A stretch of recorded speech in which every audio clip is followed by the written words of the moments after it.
Assalamu alaikum wa rahmatullahi ta'ala. Alaikum salam. Malam barka da wannan. Barka ya gajiya. Fatan an wuni lafiya. Ya gajiya ya jama'a.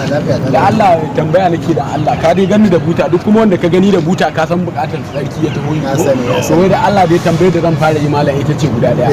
Kafin yanzu ina ne zan je in yi tsarkin. Kuma idan na je na yi tsarkin ma ta kaina zan fara yin tsarki ko ta kasan kafata zan fara tsarki ko ta tabin hannuna ko ma ta ina ne ni ban san ma ta inda zan fara yin tsarkin ba gaba ɗaya. Ta ido za ka yi. Ta ido idan na yi ta ido to a idan da wannan gahin zan fara ciccirewa sannan in wanke idan ko kuwa ya zan yi. A ƙasa za ka murza ma idon. Idan na samu ƙasa na murza idan kana da tabbacin zai yi. Zai mana. Zai yi. Zai mana. Malam wannan shawara ta ko ka anya karɓaɓɓiya ce kuwa. Tambaya fa ne ba fa wani abu na zo maka malam kamata ya ka lallaba To ai kamar ni nan da ka gani.